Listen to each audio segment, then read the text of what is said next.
Information is wealth.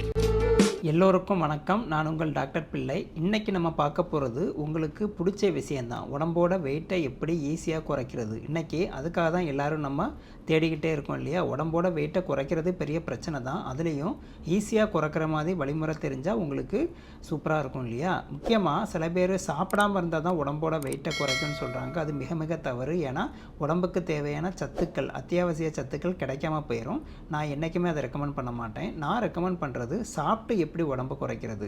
உங்களுக்கு சந்தோஷமாக இருக்குன்னு நினைக்கிறேன். என்னடா சாப்பிடவும் செய்யலாம், வெயிட்டும் குறையுமா? ஆமாங்க, உண்மையிலேயே என்னென்ன சாப்பிட்டா உடம்போட வெயிட்டு குறையும். இதோட பேர் என்னென்னு பார்த்தீங்கன்னா லோ கேலரி டயட்டு. அதாவது நம்ம சாப்பிட்ற சாப்பாட்டில் உங்களுக்கு கேலரினா கேள்விப்பட்டிருக்கீங்க. எந்த அளவு கேலரி அதிகமாக இருக்கோ அதை பொறுத்து உடம்போட வெயிட்டு கூடும். சில ஃபுட்டு பார்த்திங்கன்னா கொஞ்சம் சாப்பிட்டாலே அதிகமான கேலரி உடம்புல வந்துடும். சில ஃபுட்டு பார்த்திங்கன்னா என்ன தான் அதிகம் சாப்பிட்டாலும் கேலரி கம்மியாக வரும். அப்போ நம்ம சூஸ் பண்ண வேண்டியது ரெண்டாவது வகை தான். அதிகமான ஃபுட்டு சாப்பிட்ணும், ஆனால் கேலரி நம்மளுக்கு கம்மியாக கிடைக்கணும். அப்படிப்பட்ட ஃபுட்டு ஒரு 5 மெயினான ஃபுட்டு நான் சொல்கிறேன். இதை முடிஞ்ச வரைக்கும் நீங்கள் உணவில் தினமும் சாப்பிட பாருங்கள். இப்போ நம்ம வாங்க விஷயத்துக்குள்ளே போகலாம். இதில் முதலாவது நான் உங்களுக்கு ரெக்கமெண்ட் பண்ணுறது என்னன்னு பார்த்தீங்கன்னா க்ரீன் வெஜிடபிள்ஸ். இதிலே முக்கியமாக ப்ரோட்டீன், அதாவது புரதம் நிறைந்த க்ரீன் வெஜிடபிள்ஸ். அது என்னன்னு பார்த்தீங்கன்னா பீன்ஸு, இந்த மாதிரி காய்கறிகள் இருக்கு இல்லையா. ப்ரோட்டீன் நம்ம ஊரில் கூட அவரைக்காய் அதெல்லாம் சொல்கிறோம் இல்லையா. அவரைக்காய், பீன்ஸு, அப்புறம் கடலை வகைகள், அதில் கொண்டக்கடலை சொல்லுவோம். அதில் கருப்பு கலர் வந்து ரொம்ப ப்ரோட்டீனு. இந்த மாதிரி பார்த்திங்கன்னா அப்புறம் கிட்னி பீன்ஸுன்னு தனியாக இருக்குது. பயிறு வகைகள், சிறுபயிறு, அந்த மாதிரி உளுந்து, இதெல்லாம் பார்த்திங்கன்னா ஒரு ஹாஃப் குக்டு அந்த மாதிரி, அதாவது வேக வச்சும் சாப்பிட்லாம். கொஞ்சம் ஒரு மிடில் ஏஜ் உள்ளவங்க, வயசானவங்க, டைஜஷன் பிரச்சனை வராமல் இருக்க நீங்கள் குழந்தைகளுக்கும் வேக வச்சு கொடுங்க. ஆனால் நல்ல வாலிப வயசில் உள்ளவங்க ஹாஃப் குக்டு இல்லைனா பச்சையாக கூட சாப்பிட்லாம். இதில் ஃபுல் ப்ரோட்டீன். இது நீங்கள் சாப்பிட்டீங்கன்னா உடம்போட கொழுப்பை அது பயங்கரமாக கரைச்சிரும். ஏன்னா இதில் நார்ச்சத்து வந்து அதிகமாக இருக்குது. ரெண்டாவது நான் உங்களுக்கு ரெக்கமெண்ட் பண்ணுறது பார்த்திங்கன்னா ஃபிஷ், மீன். இது பொதுவாக சைவம் சாப்பிடக்கூடியவங்க சாப்பிட மாட்டாங்க. ஆனால் மோஸ்ட்லி அசைவ பிரியர்கள் தான். நானும் ஒரு அசைவ பிரியன் தான். அதில் பார்த்திங்கன்னா முக்கியமாக மீன் தான் ரொம்ப நல்லா சாப்பிடணும். ஏன்னா சிக்கன், மட்டன் இதிலெல்லாம் பார்த்திங்கன்னா கொஞ்சம் கொஞ்சம் கொழுப்பு இருக்குது. ஆனால் மீனில் கொழுப்பே இருந்தாலும் அது ஒரு நல்ல வகையான கொழுப்பு தான். ஒமேகா 3 ஃபேட்டி ஆசிட்னு சொல்லுவோம். இது ஒரு நல்ல கொழுப்பு வகை. அதனால் மீனை பொறுத்த வரைக்கும் என்றைக்குமே அது நம்மளுக்கு தொந்தரவு பண்ணாது. நீங்கள் உடம்போட வெயிட்டை குறைக்கணும்னு நினச்சிங்கன்னா நீங்கள் ப்ரிஃபர் பண்ணக்கூடிய நான்வெஜ் வந்து மீன். ஆனால் அந்த மீனை நீங்கள் ஃப்ரை பண்ணி ஆயில் சேர்க்காமல் சாப்பிட்ணும். ஆயில் சேர்த்தா கொழுப்பு வந்துடும் இல்லையா. அதனால் இதையும் பார்த்திங்கன்னா முடிஞ்ச வரைக்கும் ஆயில் இல்லாமல் ஏர் ஃப்ரையரில் அந்த மாதிரி ஃப்ரை பண்ணியோ இல்லைனா குழம்பு வச்சோ, ஆயில் கம்மியாக குழம்பு வச்சோ சாப்பிட்லாம். இல்லை டாக்டர் எனக்கு மீன் பிடிக்காது, சிக்கன் தான் பிடிக்கும்னு சொன்னிங்கன்னா உங்களுக்கும் ஒரு வரப்பிரசாதம் இருக்குது. என்னென்னு பார்த்தீங்கன்னா சிக்கன் கூட உடம்போட வெயிட்டை குறைக்கிறது உதவுது. ஏன்னா சிக்கனில் பார்த்திங்கன்னா புரதம் வந்து மீனை விட அதிகமாகவே இருக்குது. இது ஒரு உண்மை தான்.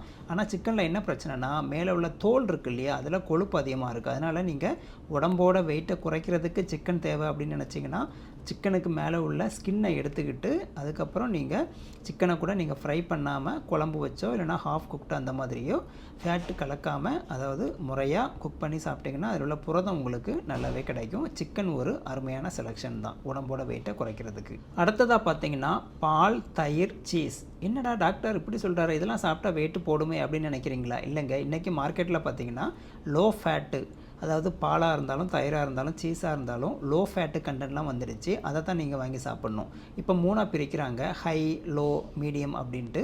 நீங்கள் சாப்பிட வேண்டியது லோ ஃபேட்டு உள்ள தயிர், அப்புறம் மோர், அப்புறம் பால், அப்புறம் பார்த்திங்கன்னா சீஸு. இந்த மாதிரிலாம் நீங்கள் லோ ஃபேட் உள்ளதை சாப்பிட்டு வந்தீங்கன்னா உங்களுக்கு உடம்போட வெயிட்டை குறைக்கிறதுல இது ரொம்ப உதவி பண்ணுது. அதே நேரத்தில் வயிறும் உங்களுக்கு கெடாமல் இதெல்லாம் பாதுகாக்கும். கடைசியாக ஒரு விஷயம் பார்க்கலாம். என்னடா டாக்டர் இவ்வளோ சொன்னார், முட்டையை சொல்லாமல் விட்டார் அப்படின்னு பார்க்குறீங்களா? Egg white. ஆனால் என்னென்னு பார்த்தீங்கன்னா முட்டையில் மஞ்சள் கரு, வெள்ளைக்கரு ரெண்டுமே இருக்குங்க. பொதுவாக குழந்தைகளுக்கு முழு முட்டையை தான் கொடுக்கணும். ஏன்னா மஞ்சள் கருவில் தான் எல்லா சத்தும் இருக்குது. வெள்ளைக்கருவில் புரதம் மட்டும்தான் இருக்குது, ப்ரோட்டீன் சொல்லக்கூடிய புரதம் மட்டும்தான் இருக்குது. ஆனால் நீங்கள் வெயிட்டை குறைக்கணும் அப்படின்னு அந்த முடிவில் இருந்துட்டீங்க அப்படின்னா முட்டையில் வெள்ளைக்கரு மட்டும்தான் சாப்பிட்ணும், மஞ்சள் கரு சாப்பிடக்கூடாது. ஏன்னு பார்த்தீங்கன்னா மஞ்சள் கருவில் கொழுப்பு இருக்குதுன்னு உங்களுக்கே தெரியும். அதனால் வெள்ளைக்கரு பார்த்தீங்கன்னா ஒரு நாளைக்கு 3லேருந்து 4 முட்டை அப்படி சாப்பிட்டு வந்தீங்கன்னா அதில் உள்ள ப்ரோட்டீன் சரி இல்லைனா அந்த ஃபைபர் சரி உங்களுக்கு உடம்போட வெயிட்டை குறைக்கிறதுல பெருமளவு உதவி பண்ணுது. இது போக நீங்கள் சுகர் இருக்கு இல்லையா, இதை முடிஞ்ச வரைக்கும் அவாய்ட் பண்ணுங்க. சுகர்னு சொல்கிறது வெறும் சீனி இருக்கு இல்லையா, ஒயிட் சுகரு, ப்ரௌன் சுகர், அந்த மாதிரி சுகர் கிடையாது. நம்ம சாப்பிடக்கூடிய தோசை, இட்லி, சோறு எல்லாத்துலேயுமே சுகர் இருக்குது. இதுக்காக இதை நீங்கள் அவாய்ட் பண்ணணும்னு நான் சொல்லவே வரல. ஏன்னா நம்மளுக்கு வந்து கார்போஹைட்ரேட்டும் உடம்புக்கு தேவை அப்படின்ட்டு நான் பல வீடியோக்குள்ளே சொல்லியிருக்கேன். கொஞ்சம் கொஞ்சம் அளவை குறைச்சிக்கோங்க. முக்கியமாக உடம்போட வெயிட்டை குறைக்கிறீங்கன்னா ஒரு மாதம் 2 மாதம் கொஞ்சம் டயட்டில் இருக்குன்னு நினச்சிங்கன்னா அந்த நாட்களில் முடிஞ்ச வரைக்கும் இதை கொஞ்சம் கம்மி பண்ணிக்கோங்க. முக்கியமான விஷயம் தெரியுமா, சப்பாத்தியில் கூட சுகர் இருக்குது. இட்லியும் சப்பாத்தியும் கம்பேர் பண்ணோம்னா எதில் சுகர் பார்த்தீங்கன்னா ரெண்டுலேயும் பார்த்தீங்கன்னா கார்போஹைட்ரேட் சேமாக தான் இருக்கும். ஆனால் என்ன பிரச்சனைனா சப்பாத்தியில் ஃபைபர் நார்ச்சத்து அதிகம் இருக்கனால இது சாப்பிட்டாலும் ரத்தத்தில் அவ்வளோ சீக்கிரம் குளுக்கோஸை ஏற விடாது. அதனால தான் டாக்டர்ஸ்லாம் சப்பாத்தி சாப்பிடுங்கன்னு சொன்னாங்க. அதுக்காக பார்த்தீங்கன்னா நாங்கள் சொல்லிவிட்டு நீங்கள் 10-15 சப்பாத்திலாம் சாப்பிடக்கூடாது. ஒரு 3 இட்லி சாப்பிட்றீங்கன்னா அதுக்கு பதிலாக 2 சப்பாத்தி சாப்பிட்லாம். இட்லி தோசை சாப்பிட்டிங்கன்னா சுகர் வந்து உடனே ப்ளட்டில் ஏறிடும்.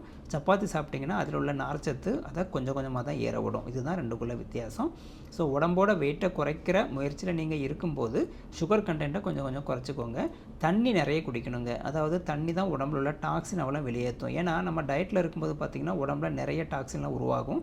அப்போ நீங்கள் தண்ணி குடித்தாதான் அந்த டாக்ஸின் எல்லாம் உடம்புலேருந்து வெளியேறும். நான் ஏற்கனவே உங்களுக்கு சொல்லியிருக்கேன், உடம்போட வெயிட்டை குறைக்கிறது எப்போவுமே ஸ்லோவாக இருக்கணும்.